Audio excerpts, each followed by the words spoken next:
Okay, so you've got this bold new fuel policy, right? It's supposed to save the country billions, help out farmers, and even clean up our air. Sounds amazing. But what if it also just so happened to make the family of the guy who wrote the policy insanely rich? So which is it? Is this about progress for the public or private profit?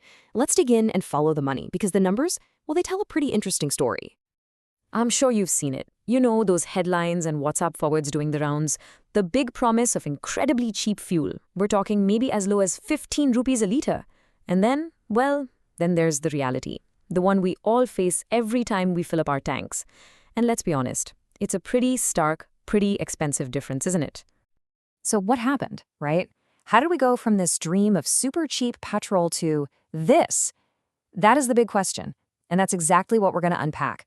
We're going to follow the policy, follow the money, and see just where it all leads. All right, so to really get to the bottom of this whole thing, we've got to start with the official story. You know, how the government sold this idea to us, because this wasn't just presented as some minor policy tweak. Oh no, this was pitched as a massive, multi-pronged solution to some of India's biggest problems. And at the heart of it all is this stuff, E20 fuel. The concept is pretty simple, really. It's a mix, 80% petrol, 20% ethanol. The big plan was to have this available everywhere in the country by 2025. And hey, credit where it's due, India actually hit that target way ahead of schedule. And on paper, the official pitch, wow, it looked like the perfect trifecta, a true win-win-win. Check this out. The government claimed it would save India about $5 billion every year on oil imports. It would give a massive $4.6 billion boost to farmers' incomes. And it would help the environment by cutting down on harmful emissions. I mean, who could possibly argue with any of that? Well, as it turns out, the public had a few things to say. Yeah, once E20 actually started flowing into people's cars and bikes, the real-world experience for a lot of drivers, well, it didn't quite line up with those shiny promises. You see, reports started flooding in. First, it was the owners of newer E20-ready vehicles.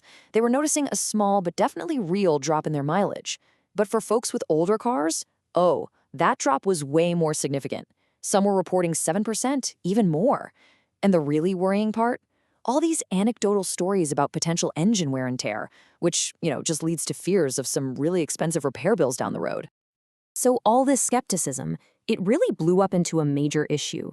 I mean, despite all the official assurances that the fuel is perfectly safe, a survey came out and revealed that a full 2/3 of vehicle owners are just not convinced. Think about that for a second. That is a massive gap in confidence between the people making the policy and the people who are actually, using the stuff.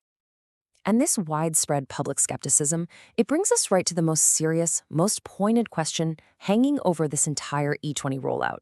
Was this policy really designed for the public good, or was it, maybe, a vehicle for private profit?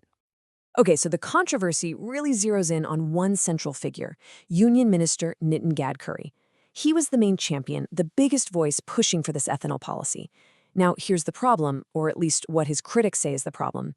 His sons, Nikhil and Sarang, they happen to be directors in companies that are huge players in the exact same ethanol business that this policy was designed to supercharge. So, to really understand the accusation, we have to look at the numbers for one company in particular, CN Agro Industries. This is a company where his son, Nikhil, is a director. Now, in the period right before this new policy really kicked into high gear, its revenue was a pretty respectable 18 crore rupees. But then the policy was implemented, and just 1 year later, that revenue figure, it didn't just grow, it exploded. From 18 crore rupees, it skyrocketed to 523 crore rupees. That is just a phenomenal surge, happening at the exact moment the policy, pushed by the father, started to pour money into the ethanol industry.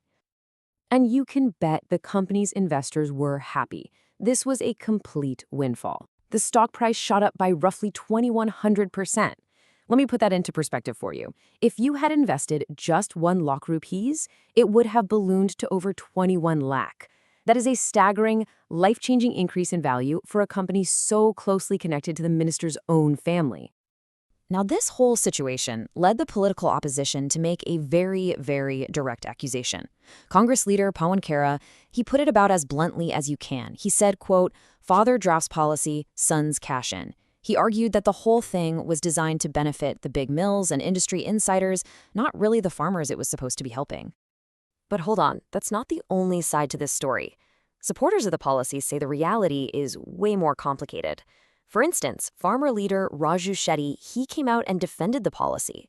He argued that it genuinely helps sugarcane farmers, and he also went on record to explicitly deny the claim that Gadkari's sons got some kind of unfair benefit from it. So this E20 controversy, it doesn't just exist in a vacuum, right? To get the full picture, we kind of need to zoom out a bit and look at some of the broader context, some other financial details, and a history of related allegations that have come up over the years. For example, if you look at his own official declarations, Minister Gadkari's combined family wealth saw a pretty significant jump. We're talking over 50% in just 5 years. It went from around 10 crore rupees in 2019 up to about 15.5 crore in 2024. And it's also worth noting that, over the years, the minister has faced other kinds of allegations too, things ranging from claims about shell company investments to various legal battles. Now, just to be crystal clear for the record, these have all been consistently denied by him, they've been dismissed by the courts, or they just remain unproven rumors. Okay, so after looking at the official story, hearing the public's complaints, and digging into the financial connections, we're basically left with two very, very different ways to look at this whole E20 fuel policy. On one hand, you have the public progress narrative. This is a story about a brilliant policy for energy independence, for supporting our farmers, and for creating a cleaner environment for everyone. But on the other hand, you have the private profit narrative. And this is a story about a clear conflict of interest, about staggering financial gains for the policymaker's family, all while the public is left feeling skeptical and maybe even bearing the extra cost. And that brings us to the final and maybe most important question. Because really, this isn't just about fuel or about money. This is about public trust. So when a policy creates this kind of massive personal wealth for the creator's own family, is that just a really fortunate coincidence for a well-positioned family? Or is it a fundamental conflict of interest, baked right into the heart of the policy? We've laid out the facts and the numbers for you. Now, the verdict is yours.